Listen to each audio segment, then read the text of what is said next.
The play you're about to see is based on the trial of a murder case and treats the facts of violent death as frankly as they were treated in the original court. Details of the trial have been condensed from contemporary sources, but scenes outside the courtroom are a mixture of fact and conjecture. About 8 o'clock, on one Sunday evening in March 1857, Pierre-Émile Langelier, a young Frenchman employed as a packing clerk to Messrs. Huggins and Company's warehouse in Glasgow, came back to his lodgings from a holiday at the Bridge of Allen. The next morning, that young man was dead, and a week later, Miss Madeleine Smith, the daughter of a wealthy and influential Glasgow architect who had acquired her cultured accent at Mrs. Gorton's Academy for Young Ladies in London, was arrested for his murder. It was discovered that Emile and Miss Smith had been indulging in a secret love affair, and the trial caused a sensation, for not only were Madeleine's family received in good society, but she was engaged to be married to a Mr. William Harper Minnock, a wealthy merchant in Glasgow. When rumors of her engagement reached Emile, and Madeleine asked him to return her letters, he had refused.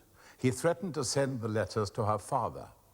On Langelier's death, these letters were discovered, and when it was learnt that Langelier had been taken sick on 3 separate occasions after visiting Madeleine, and that before 2 of these visits she had purchased arsenic from a chemist, Miss Madeleine Smith was arrested in Glasgow, and the 21-year-old girl was brought to Edinburgh prison to await her trial for the murder of her lover. The trial was to last for 9 days.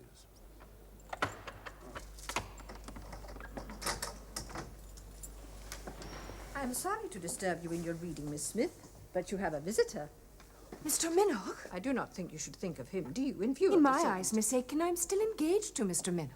You know he's to speak for me in the court. Minnoch will give evidence, that's true. But it's the Crown that puts him there, remember. He will say nothing to harm me. You don't lack for confidence, Miss Smith. It's a shame that I can't set you in the box. Such confidence would argue well, I think. You are... the Dean of Faculty. Your advocate, John Ingalls. Mr. Ingalls, I'm grateful to you. I did not think you would undertake to see me. I wanted to see you. There are things in this, questions which they cannot ask of you in court, but I must ask them of you now. You mean if you do not think me innocent? 3 separate charges. They are grave, Miss Smith.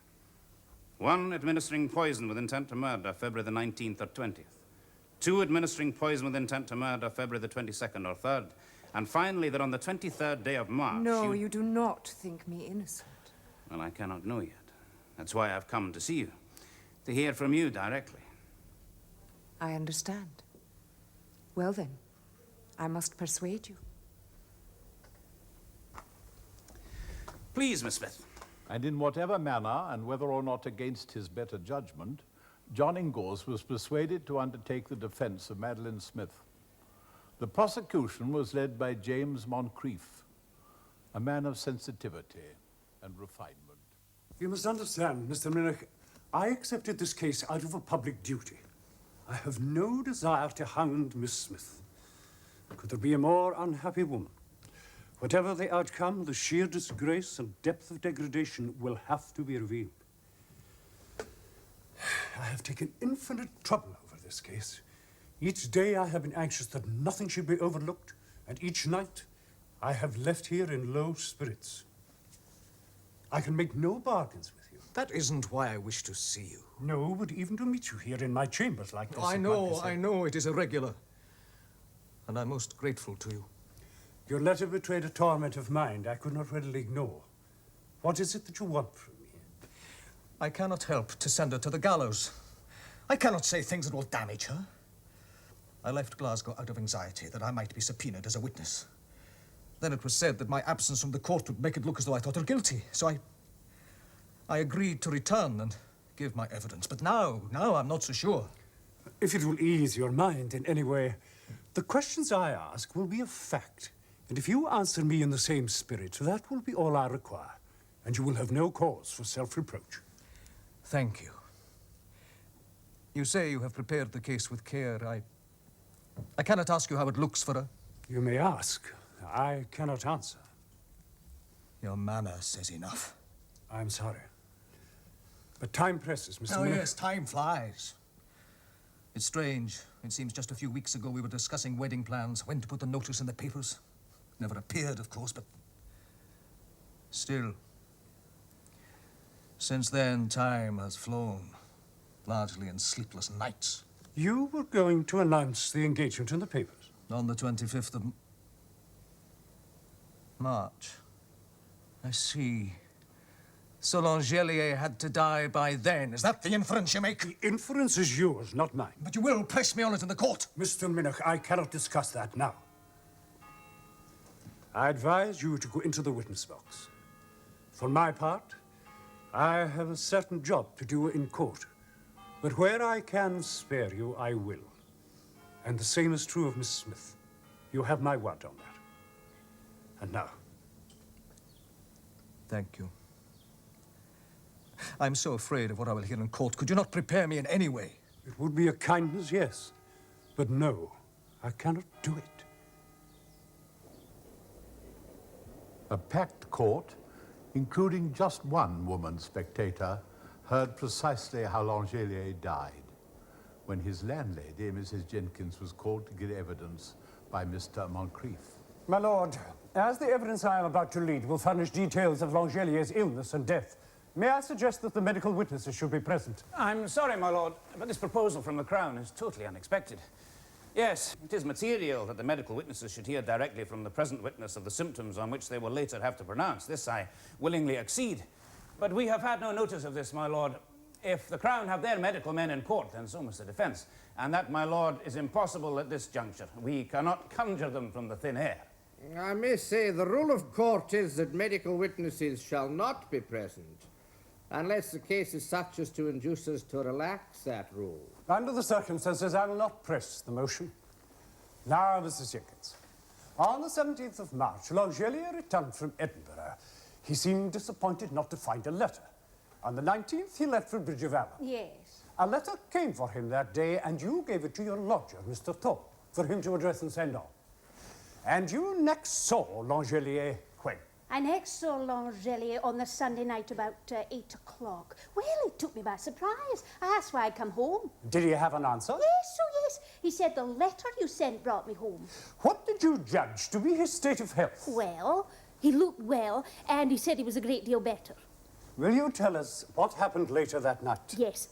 He went out that night about 9 o'clock, and before going out he said, "If you please give me the pass key. I'm not sure, but I may be late." Yes, carry on. I saw him next about 2:30 on the Monday morning. He did not use the key, you understand. The bell rang with great violence, and I rose at the bell. I rose and I called, "Who's there?" He said, "It is I, Mrs. Jenkins. Open the door, if you please." And then when I opened the door, he was standing with his arms closed across his stomach. He said, "I'm very bad. I'm going to have another vomiting of that bile." Well, the first time he'd been ill, I had said that's bile, and he had replied, "I never had bile, I never was troubled with bile." Then I said, "Have you taken anything that has disagreed with you?" Referring there, you understand, to the food he might have took at Bridge of Allen. And he said in reply to that, "No, I have taken nothing. I never was better than when I was at the coast." Meaning, as I understood, meaning at Bridge of Allen. Yes, and I was well at Bridge of Allen when I walked with William Minnoch there and we spoke of our marriage. "You shall see what a good wife I'll make." And he said, "I don't doubt it."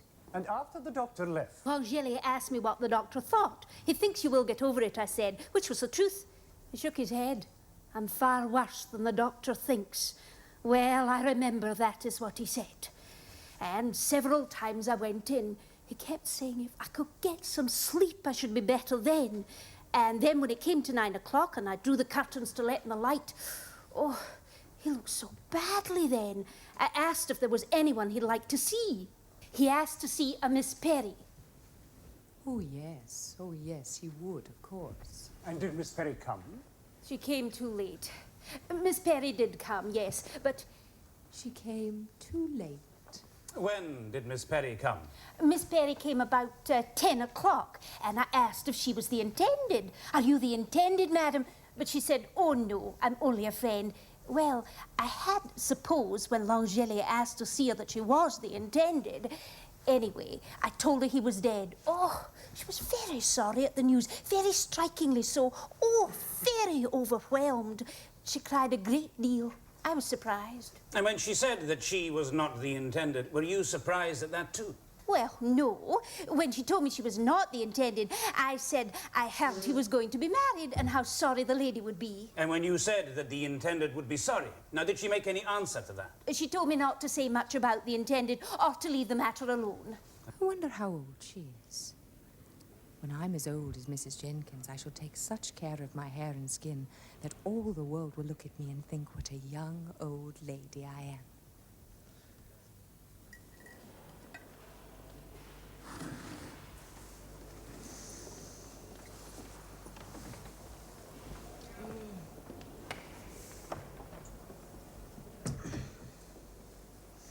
This evening now. Would you like something to read? I shall write to Mamma and Papa, I think, seeing they do not see fit to come to court. None of my family see fit to come. Do you think that's right, Miss Aiken? I know some people are surprised they were not called as witnesses. Oh, I would have borne to see them in the box. But all the same, when all the world is in court, and all the world is here, you know, the newspapers, they relish every word, and they sketch me all the time, you know. But that is what keeps them away. The fact that all the world is here, as you put it. Well, I'm glad no one came today. It's really been so tedious. I know that the medical evidence is important. Mr. Ingalls says it's important. I am sure you have to trust Mr. Ingalls. That horrible little man with his talk of intestines and so forth. And would you believe, at the end of it all, Lord Hope paid him a compliment, said he'd never heard anything more distinct. Well, I found it distinctly tedious. But there must have been some substance in the evidence. Oh, yes. There were 82 grains of arsenic found in the stomach. And that is a very large dose, you understand. Indeed it is. Mr. Ingalls made out that such a large dose must surely infer a suicide. But I don't think it weighed much with Lord Hope. He looked so disbelieving. And they spoke of the symptoms of cholera. And then of the cocoa, of course. The cocoa they suppose I gave a meal. The particles of arsenic in the cocoa and whether they taste foul or not. They argue so, you see. Why? It's plain as plain, you see. They did not find any colouring in the stomach. And the arsenic I bought from Murdoch was coloured with soot, and from curry with indigo. And so how could I separate the colouring beforehand? But then again, if there was colouring, maybe it was thrown out with the vomit. You talk of it so freely. If I am innocent, why not? Isn't that what you would expect? I shall tell you something. I did not pay for the arsenic from Murdoch, and so the bill would have gone through to Papa, on his account, I mean. Now, if I had wanted the arsenic for something improper, for taking as a tonic and not just to whiten my skin, well, would I have left it unpaid for like that, for Papa to see and make a comment? I know you say the arsenic was for a cosmetic, for whitening the skin, but surely he would have thought that wrong of you. Papa likes it when I look pleasing and gentlemen pay me compliments. If they are gentlemen, that is. Or rich. That's why he didn't like Emile, who was only a poor clerk. Besides, all fathers wish their daughters to be married. Do they? Oh, I'm sorry. No? Well, something troubles you. Yes. Something you said just now. When you say taking arsenic, you mean internally? Emile took arsenic as a tonic, a sort of elixir. Oh. He did. And he took laudanum, too. More than he needed for his aches and pains. I only took something once, when I was very low one time. It only made me hot and ill. Oh, I am low now, Miss Aiken. I want Papa to come. And yet I know that today, it isn't just the newspapers, it's his friends, people he used to know. Papa feels all my shame, you see. He feels it bitterly. His true friends will stand by him. Will they? Of course. I don't know. This afternoon they called Auguste Demian. He's Chancellor to the French Consul. Oh.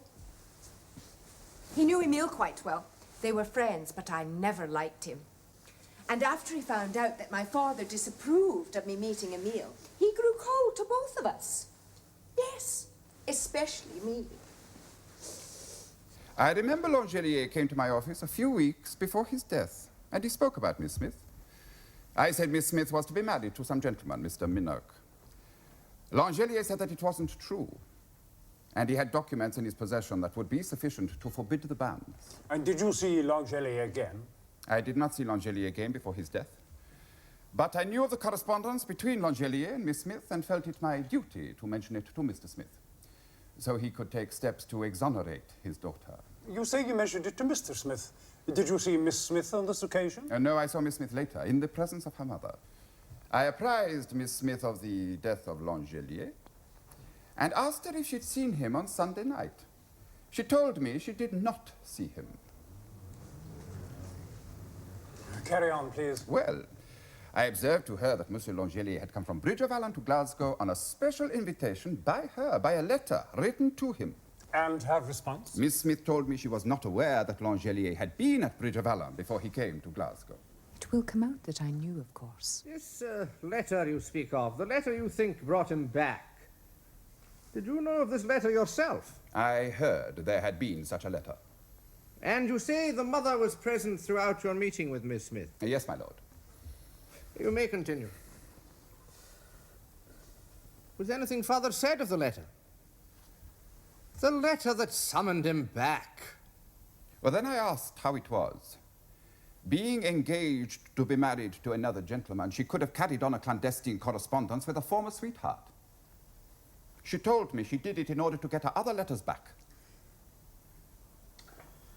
Did you ask if it was habit with her, meeting Langelier? Yes. I asked if it was true that Langelier had appointments in her home. And she told me he'd never entered into that house, meaning the house in Blytheswood Square. That's not what Christina Haggart will say.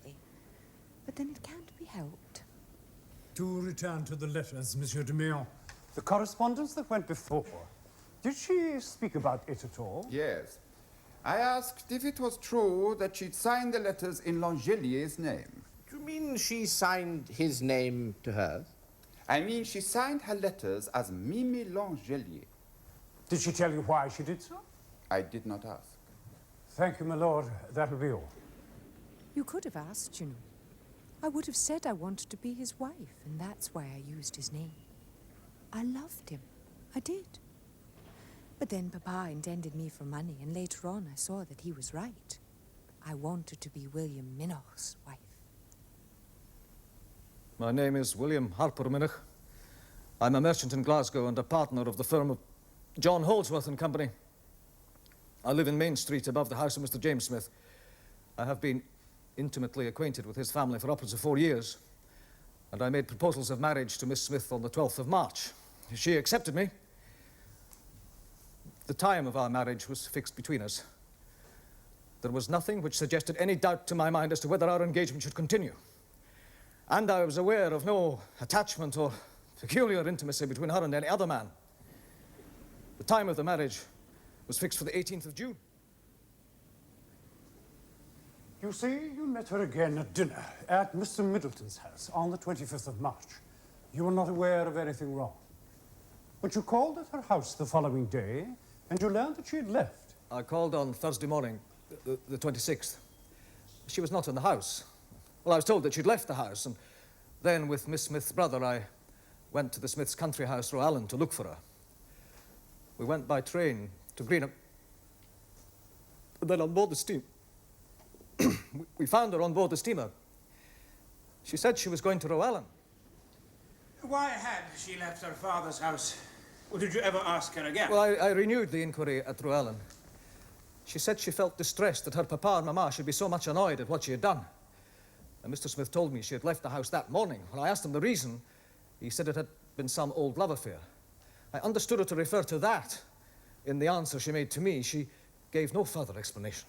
And you spoke of a further meeting in Glasgow. Now, who raised the question of Langelier's death? Miss Smith introduced the subject, referring to the report of Langelier's having been poisoned.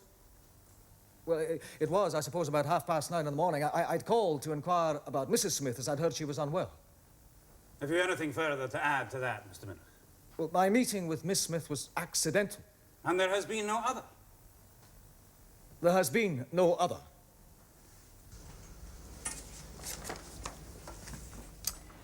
My dear Mary Jane, this trial seems to go on forever, and how much longer I still do not know.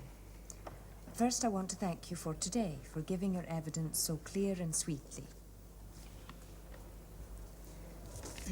Mr. Ingalls says it is a good point in my favour that we went together to the chemist, and I bought the arsenic so openly.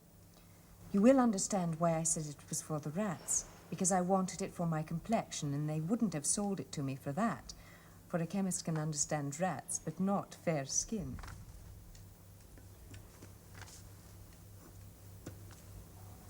Well, I will say, dear Mary, ever since I have known you, in all the days since school, you have never been jealous of my looks. I cannot say the same of others. Women, I mean. There are two due to testify tomorrow, and what feelings they have towards me I don't know. The one is Mary Perry, a great friend of Emile's. The other is our servant, Christina Haggard. Although she has married and is Mrs. Mackenzie. No. Now, Mrs. Mackenzie, the visits made by Langelier to the house. You have described a visit during the day. Did he ever come at night? He came back to the house at night. He came back oftener than once. How many times did he come back at night? Well, I don't think more than 3 or 4 times. And at what time of night did he come? He came about 10 o'clock, before the family retired to their rooms. Well, they were all at home, as far as I can remember. On the occasions you speak of, did he enter the house? On these occasions, he stood at the back gate. He did not come into the house? He did not, to my knowledge, come into the house. Might he have come into the house without your knowledge? I don't know if he came in. But you do know he came to the back gate. Was it locked, do you know? I opened the gate. Well, I opened the back gate at her directions, at Miss Smith's directions. She asked me to open the gate for a friend. Bear with me, please. I would like to get this clear. You heard footsteps coming through the gate and you went into the kitchen. You did not hear where Miss Smith went to, and you did not hear the door of your room being shut. That is the servants' room. You will remember Miss Smith slept with her sister, and the sister was presumably in bed. So you stayed in the kitchen with the cook, and you state that you stayed longer than usual. Why? Miss Smith had told me to stay in the kitchen a little because she was to see her friend. Did she tell you where she was to see her friend? No. So you stayed in the kitchen with Mrs. McLean, the cook. And I wonder, did it occur to you, did you know where Miss Smith might be whilst you sat in the kitchen? No. You did not know that she was in your bedroom? I didn't know that she was in my bedroom. I must press you, Mrs. Mackenzie. It did not once enter your mind? Well, I had no doubt that she was there, but no, I did not know it. No.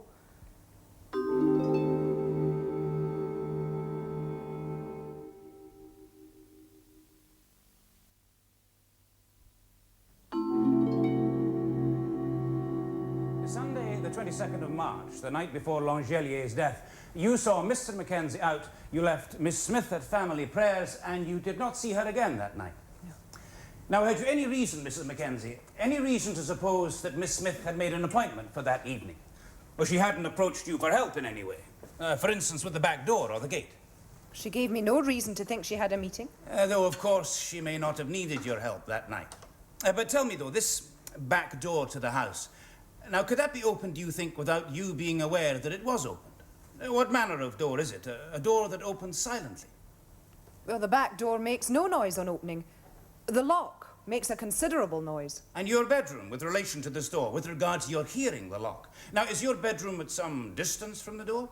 No. My room is close. Thank you, Mrs. Mackenzie. Why should you have been afraid of Christina Haggard? It seemed to me she wanted to protect you, rather than the reverse. In the event? Well, yes. I do not know the history, of course. My feelings have been mixed, that's all. Sometimes I liked her well enough, but then...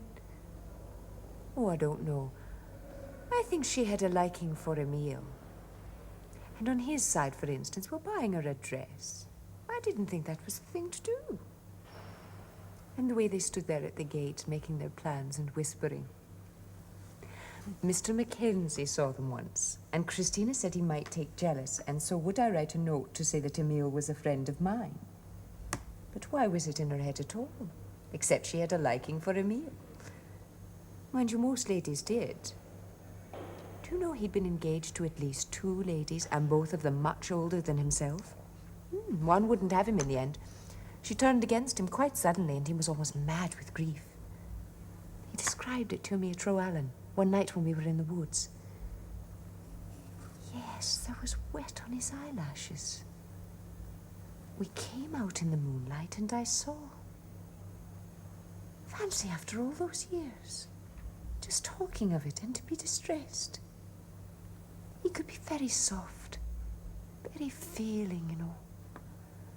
But it was like 2 persons in a way. Sometimes so cold and prim and cross. And other times when he talked about France and how he was at the barricades when all the fighting was on and how he served with this distinguished man. He was so excited then. I loved hearing it. I truly did. And when I was very sad one day, he went to his friends at the Botanic Gardens and he brought me back a present of 2 fish, 1 silver and 1 gold.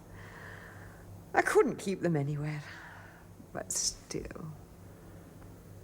I had to do everything for him, arranging things. I mean, tell him when he came at night how to stoop down by the grid and pretend to tie his shoes so as to slip the latter down. He couldn't think of that himself. And only using brown envelopes so they wouldn't show up in the night so much. Not using his own writing for the address, although I meant him to disguise his hand and he misunderstood. He asked Huggins the packer to do it at the warehouse, which was most indiscreet. But then he was talking about me to Stevenson at work and Demian and that man at his lodgings, that man, Monsieur Thaw. Even bringing him direct to the house and showing him where he tapped with his stick for a signal. Bringing and showing him. I mean, can you imagine, Miss Aiken?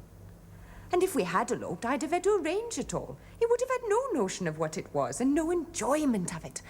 I mean, the sheer clandestineness. And you would have enjoyed it. Oh, yes, of course. I did love Emile. They won't read all the letters out. These not the warmest passages, I know. Mr. Moncrief has seen to that. But if they did, I wouldn't mind, Miss Aitken. Because all the things they think the worst, the parts they call indecent and so wrong, those are the parts I meant the most. Some of the parts I didn't mean at all, but I really meant those. When I saw the wet on his eyelashes, I felt so very weak, as if I had no bones in all my body. Oh, it's a wonderful feeling, isn't it? I cannot understand these things. But then you're not married, are you? No. Well, the same with Mary Parry. How could she understand me and Emile? I rather think she wanted to be married. For all her age, however old she is, I'm sure she'd have had him herself. What? Oh, yes, Emile, I mean. If only he'd have countenanced it. And anyway, she may have had some hopes. My name is Mary Arthur Perry. I live at 144 Renfrew Street, Glasgow, and I became acquainted with the late Monsieur Langelier about the end of 1853. We attended the same chapel, that is, St. Jude's. Then, in the spring of 1855, I came to know him very well, and the friendship grew even stronger from then on. You see, at that time he had heard of news of his brother's death, and he was indeed in very great distress. In the early part of that summer, he told me he was engaged to Miss Madeleine Smith, and I was aware from him, from that time forward, of the progress of his attachment and correspondence. In August 1855, I was introduced to Miss Smith. He brought her to call on me. I wanted to please him, you see. After that, I received several letters from her. That's why I wrote, to please Emile.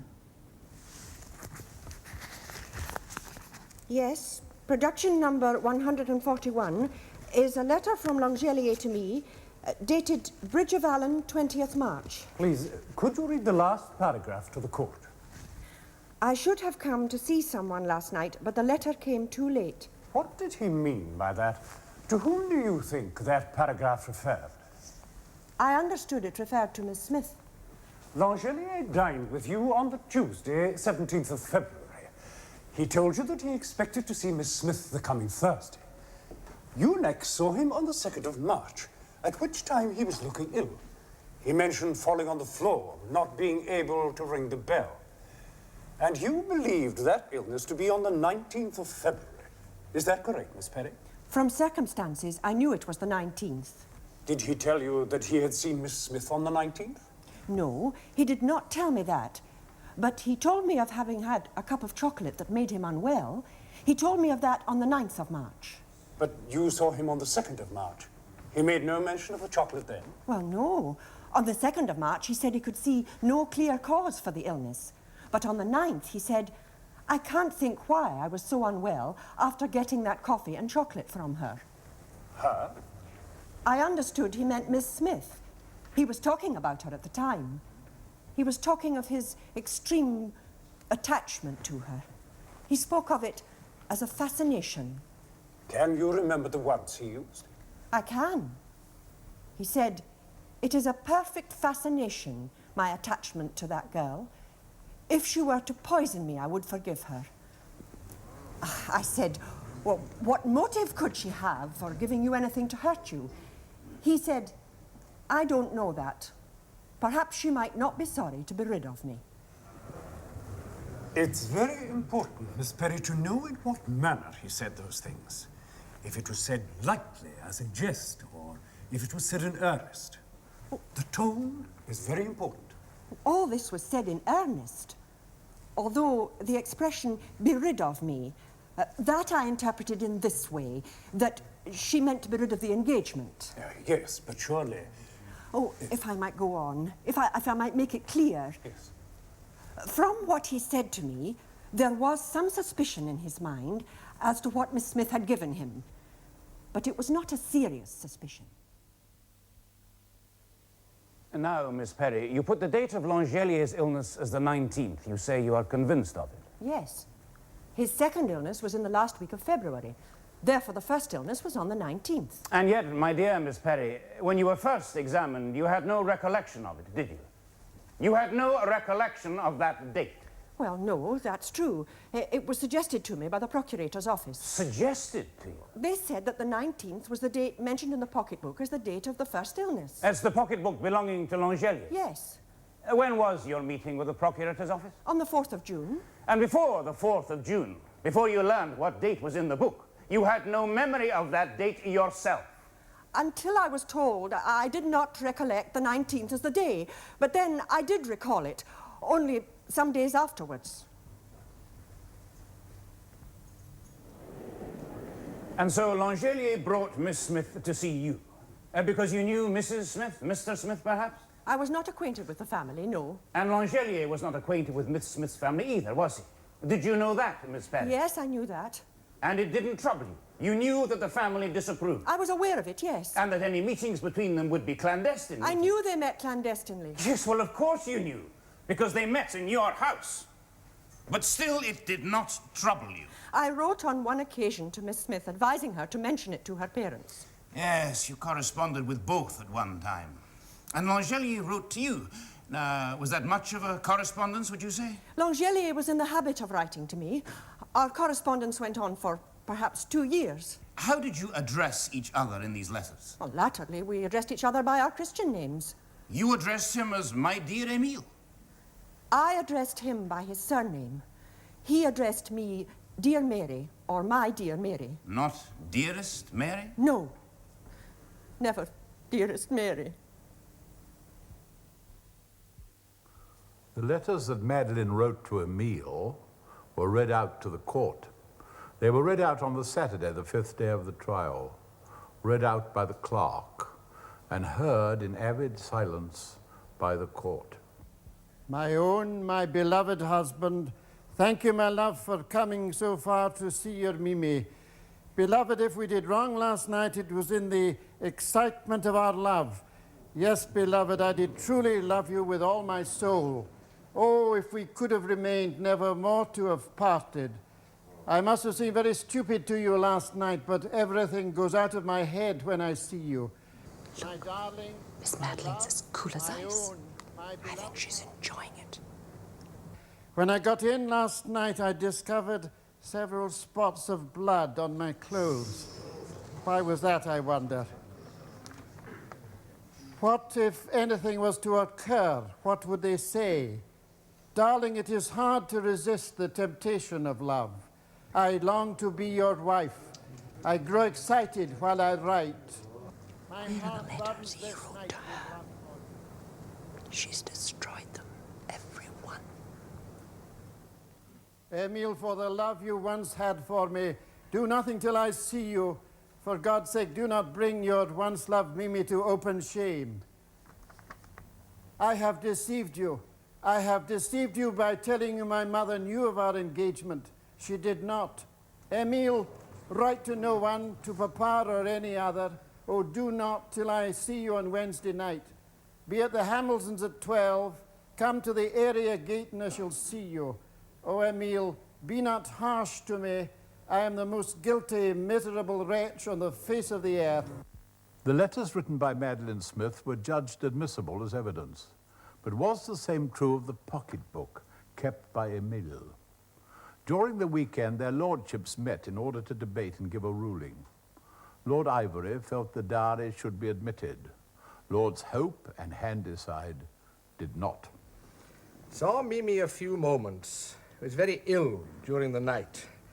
And that's dated February the 19th. But it's odd, don't you think? There are no entries at all before the 11th of that month. At the very moment she wishes to break off her engagement and demands the letters back. Perhaps he had some purpose in these notes. To prove he'd had the interviews with Miss Smith. Hold them against her in some way. Or else, of course, they are mere idle jottings, in which case... I feel there is some danger here in admitting a private journal. I mean, in support of a criminal charge. There's a general point here, don't you think? Well, we'll give our ruling on Monday, and then proceed to the defense. They will try to discredit Langelier, of course. Not that that should be too difficult. A loose, talkative man, much given to vaporing and puffing himself up. I've taken a dislike to him, I admit. Though one mustn't speak ill of the dead. You are a bank clerk, are you not, Mr. Ogilvy? That is correct. And you met Langelier in Dundee at meetings of the Floral and Horticultural Society? Yes. Now, would you tell us his general subject of conversation? Ladies. Well, perhaps you could tell us a little more of Langelier and the ladies. He talked of ladies always looking at him in the street, and that he had considerable success in getting acquainted with such ladies. He spoke of their falling in love with him. Yet, however successful such a man might be in accomplishing his purpose with the ladies, there must be times when he meets with a disappointment. Now, did he ever speak to you of such an occurrence?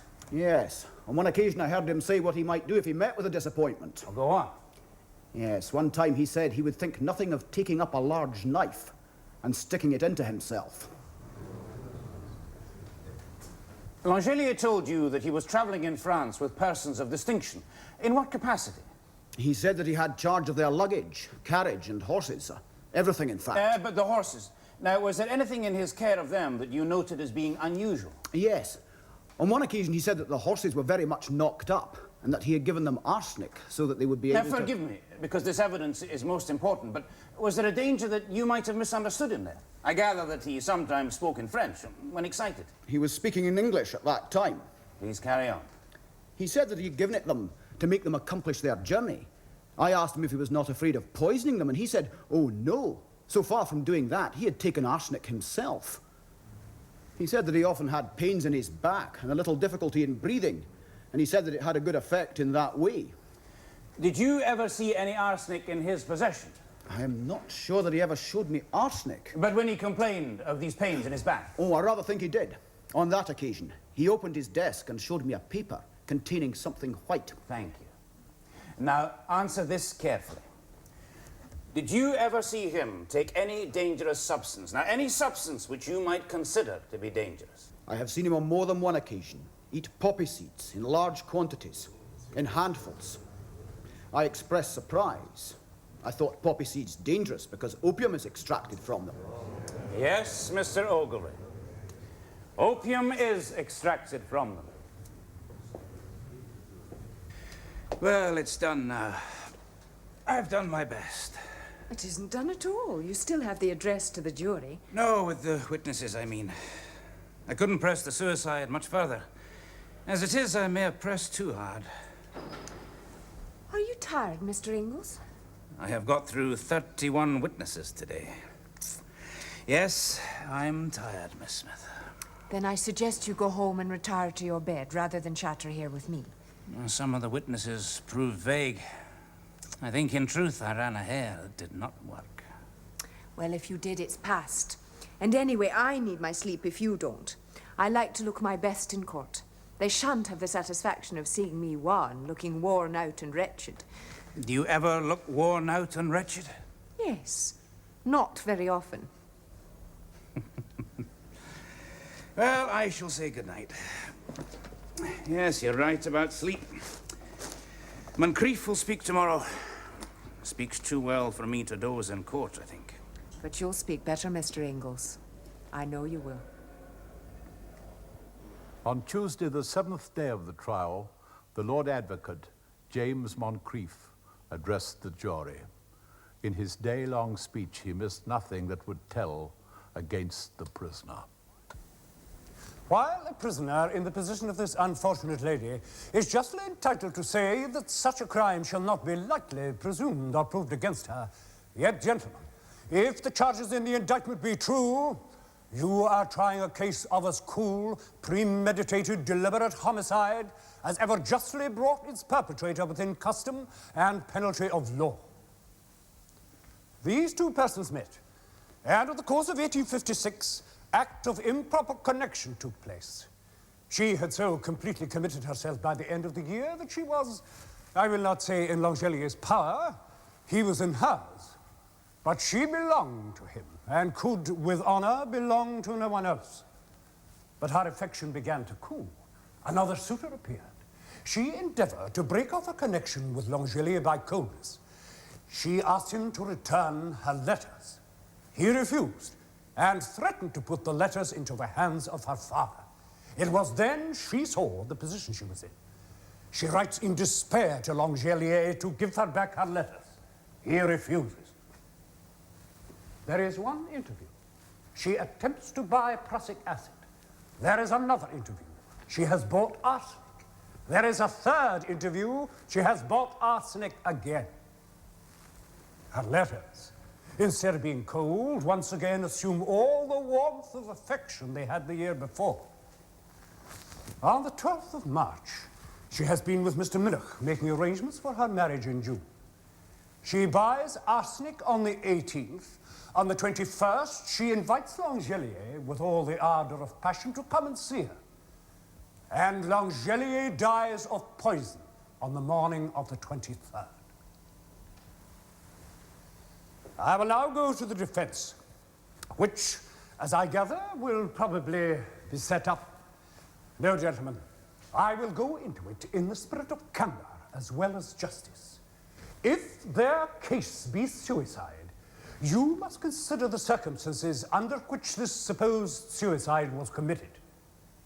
Longelier had a strong suspicion that there was something in the rumors about Mr. McCulloch.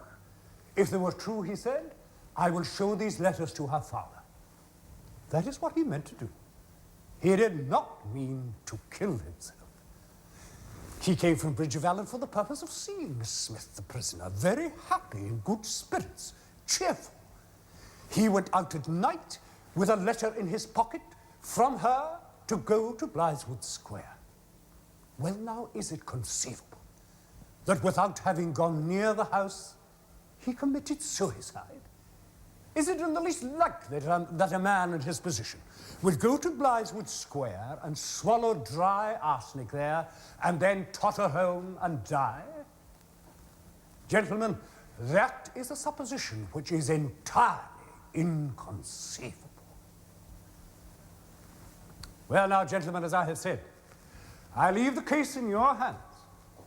I can see no outlet for this unhappy prisoner. And if you come to the same result as I have done, then there is but one course open to you. And that is to return a verdict of guilty of this charge.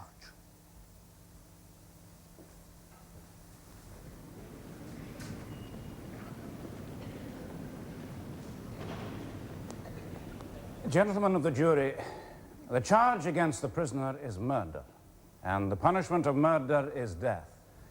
And that simple statement is sufficient to suggest to us the awful solemnity of the occasion which brings you and me face to face. But I am going to ask you for something very different from commiseration. I am going to ask you for that for which I will not condescend to beg, but which I will loudly and importunately demand. That to which every prisoner is entitled, whether she be the lowest and vilest of her sex, or the maiden whose purity is as the unsunned snow. I ask you for justice. And if you will kindly lend me your attention for the requisite period, and if heaven grant me strength and patience for the task, I shall tear to tatters that web of sophistry in which the prosecution has striven to involve this poor girl and her sad, strange story. I say, therefore, ponder well before you permit anything short of the clearest evidence to induce or mislead you into giving such an awful verdict as is demanded of you. Reflect. I beseech you, reflect what the consequences may be. Never did I feel so unwilling to part with a jury. Never did I feel as if I had said so little as I feel now after this long address. I cannot explain it to myself, except by a strong and overwhelming conviction of what your verdict ought to be. I am deeply conscious of a personal interest in your verdict. For if there should be any failure of justice, I could attribute it to no other cause other than my own inability to conduct the defense. And I feel persuaded that if it were so, the recollection of this day and this prisoner would haunt me as a dismal and blighting spectre to the end of life. May the Spirit of all truth guide you to an honest, a just, and a true verdict. But no verdict can be either honest or just or true unless it at once satisfies the reasonable scruples of the severest judgment and yet leaves undisturbed and unvexed the tenderest conscience among you.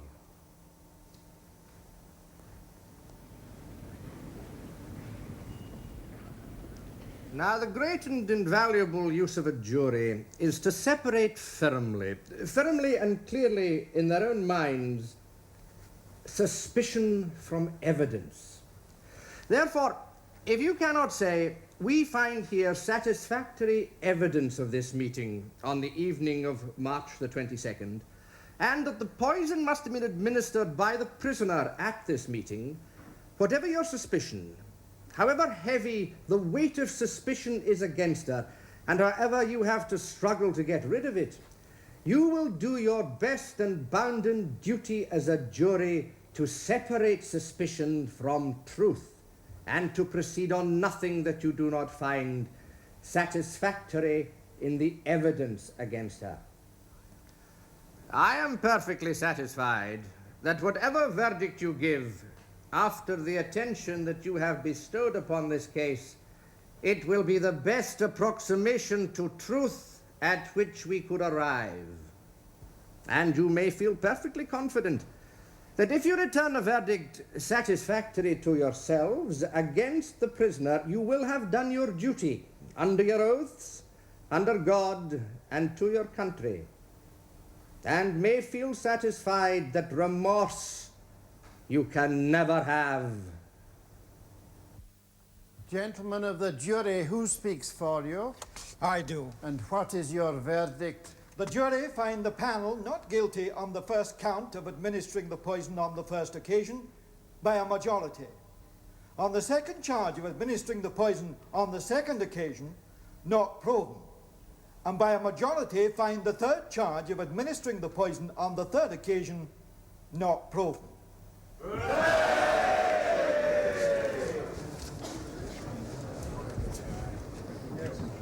Miss Madeleine Smith later became Mrs. George Wardle and had 2 children.